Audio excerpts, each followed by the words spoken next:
Hello everyone, welcome back to the Jerome Strickland channel.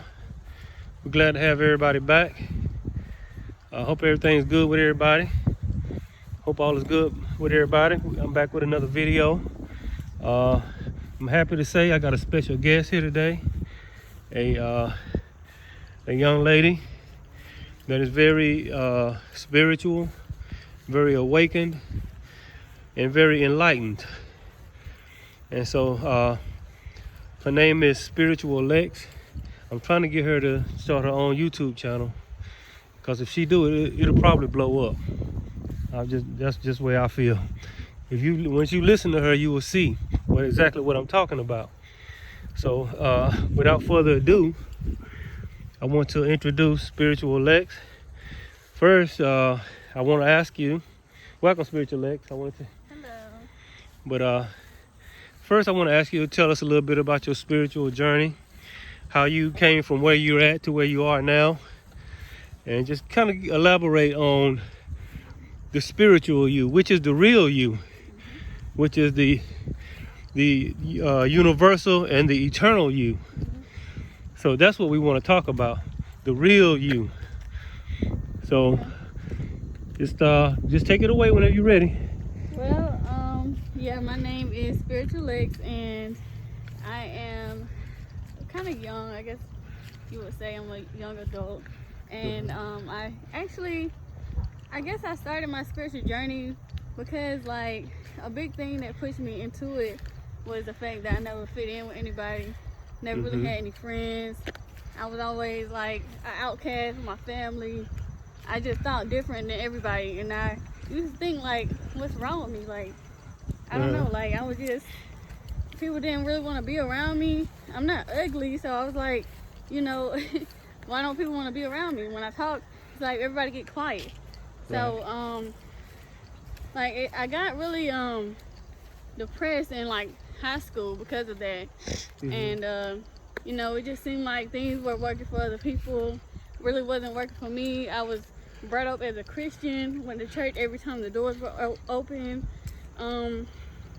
And it just, like, every time I prayed, none of my prayers would be answered. Like, I always had a big drive to find my purpose and what I was good at in life. And, like, I would pray to God and ask God, like, what's my purpose? You know, what am I here to do? And I would never get an answer. And, like, when I asked my pastor or, you know, my mom or anything like that, it would be like, you got to keep talking to God. God will talk to you. But I never would hear anything from him.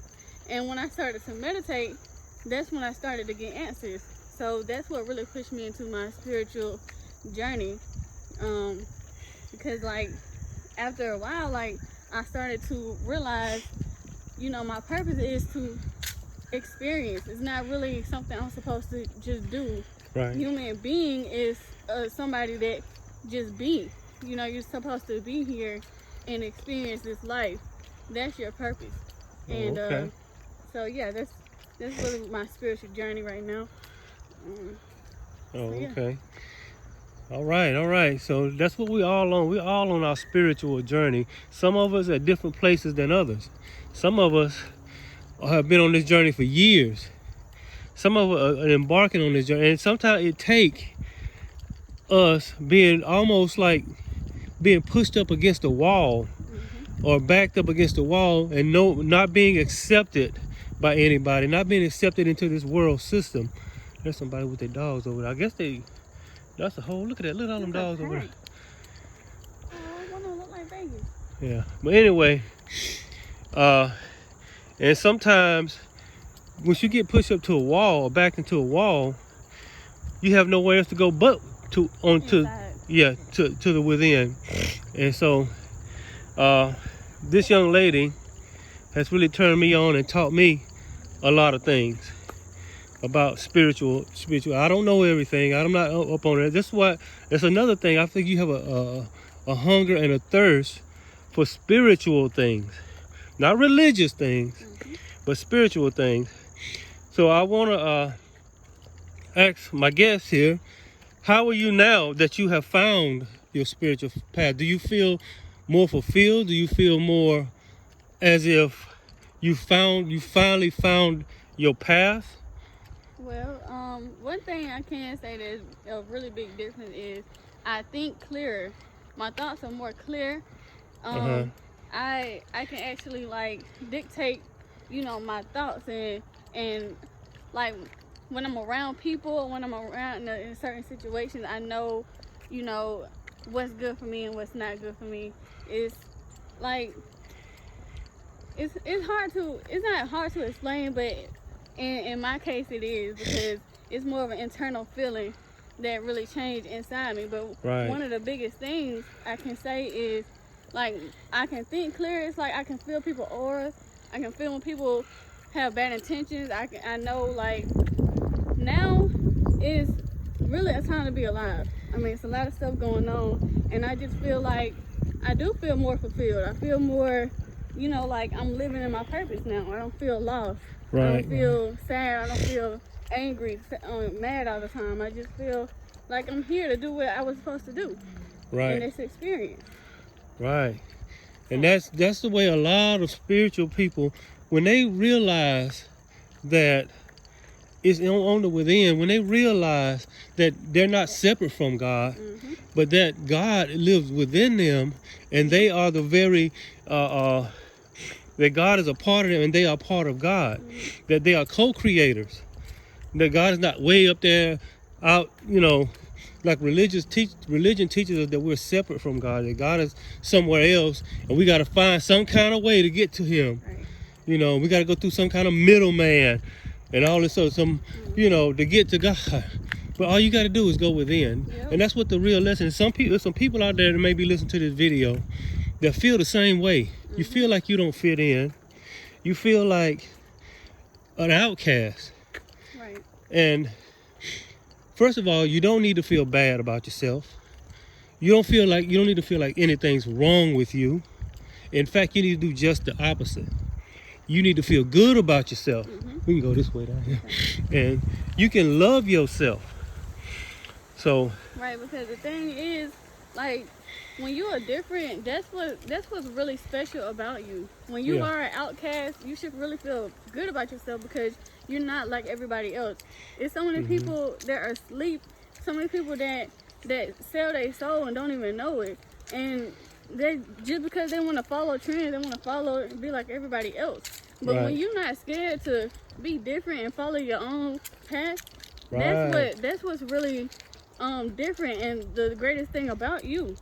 You know? So it's nothing to be ashamed of. If you're different, if you feel like an outcast, or you don't really have any friends, it's really nothing to be ashamed of. If anything, it's a good thing. That's just a sign of your uniqueness. And speaking of that, they're trying to take away with this mask and all this stuff. I don't mean to get too caught up in that too quick, because I really want to talk about spiritual things and not focus too much on what's going on in the world. We all know what's going on in the world. We're not blind. We ain't been under no rock. But in the end of the day, it's about us growing spiritually and reconnecting to source, God, the universe, how you want to proclaim it. But we can't ignore that there's some things going on in the world, and we as spiritual people have to protect our energy, and we have to protect our connection. Our connection. That is, to me, that's when they talk about the pearl of great price. That's your connection. And I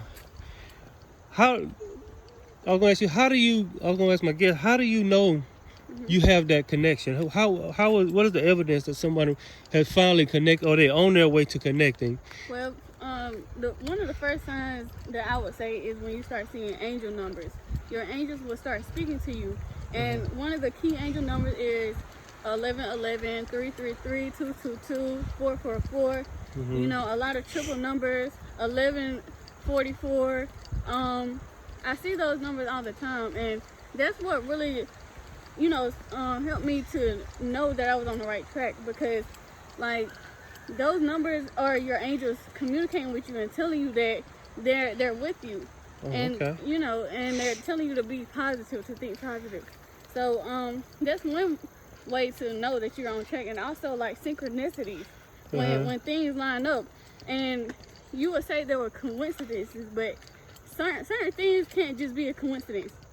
So Right. that's why they say synchronicities. That's why I call them synchronicities. And that will start to happen more often. Things will start to line up for you, and you don't even have to do anything. You know, Right. you will start to get answers. Your thoughts will become more clear. Oh, okay. So yeah, the biggest way to even get on your spiritual journey, I would say in my case, is to start working out, moving your body. Because the more you move your body, your brain function moves too.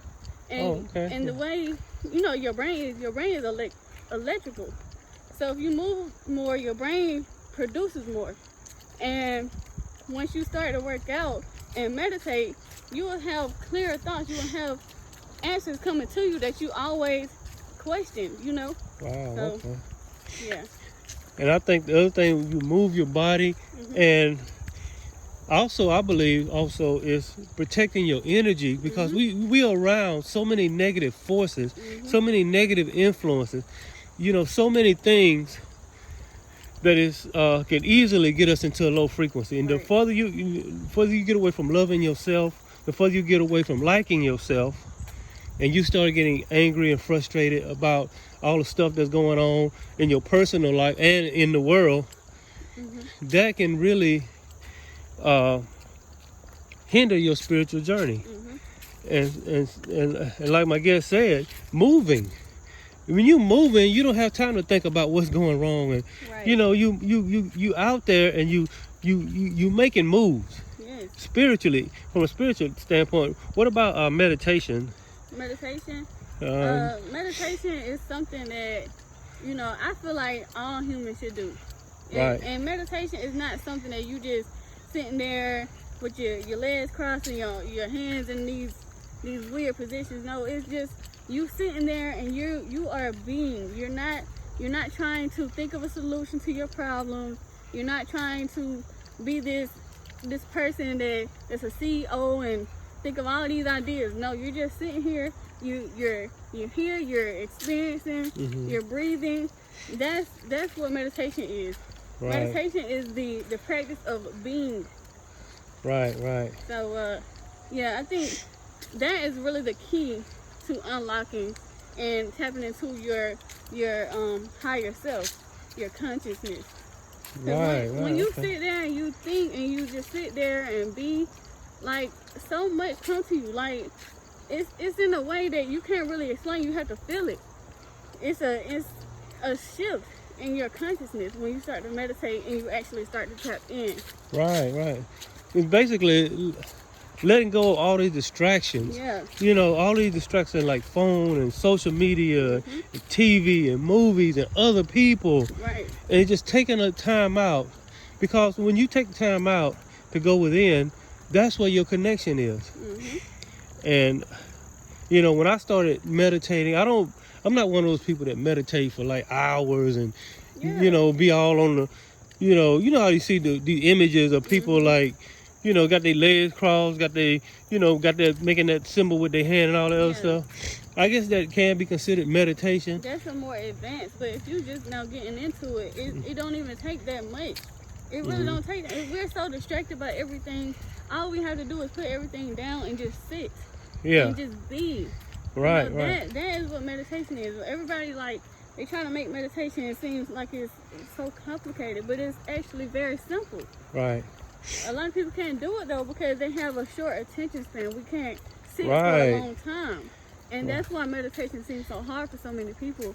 But that's why you ease into it. You do it for 5 minutes one day, then the next day you do it for 10 minutes. And then you do it for 15 minutes. Like, you just ease into it. And then the more advanced you become, the more you can implement more practices and different things into your meditation. Oh, okay. So it's about that connection. The meditation is the connection. Is you reconnecting, because when you are in religion, when you are like caught up in other things, I think that's what they want you to do. Be just so caught up in everything, so stressed out about life that you don't even think about. You don't even live. You can't live. We are sovereign beings. and we are meant to live our life in co-creation, in perfect harmony with ourselves and with God. None of this running around stuff. Right. So I'm gonna ask you about affirmations. Do you use affirmations? Oh yeah, affirmation is one of the best things. If you want to change your life, if you want to change how you think, if you want to change your subconscious mind, affirmation is the best way you can do it. Because if you understand how the subconscious mind works, the subconscious mind is not the front mind. The subconscious mind is the one that's always running. So with that being said, to reprogram your subconscious mind is through repetition. You have to repeat certain things, certain phrases to get your subconscious mind to change. Just say if you get a new job, right? You get into this routine where you work from 9 to 5. And then your body automatically starts waking up at the time you wake up to go to work. You don't even need an alarm clock because your subconscious mind already know what time you're going to go because of the repetition. So with that being said, affirmations, saying positive things about yourself, saying that you are abundant, even other people. You can change somebody else's subconscious mind, but they have to participate in it also. Right. Yeah, affirmations is the best way to really change your outlook on life. I mean, even if you don't believe it at first, just say I am abundant, I am special, I am important, I am smart, I am spiritual, I am tapped in. Right. That is one key way to really seeing a shift within yourself. And you don't even have to do it that much. You can do it the best way to do it is right when you get up in the morning. You can do it in the evening and then at night. You say it 10. Look at yourself in the mirror. I like to look at myself in the mirror when I say my affirmations. And you say about 10 times, and then just going about your day.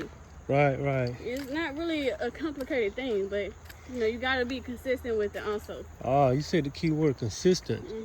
A lot of people just not, you got to be consistent with their spiritual journey. Right. You can't, it's like working out, like doing anything else. Right. It takes consistency, and it takes also being committed to wanting to wake up and be somewhere. Somebody said, well, what's the advantage?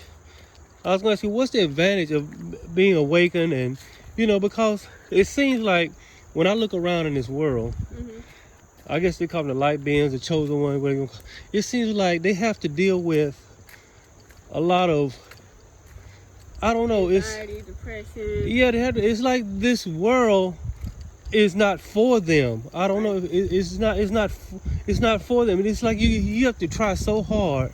You have to go through so much just to be a sovereign being that is connected to source, God, the universe, your ancestors, whatever you want to call it.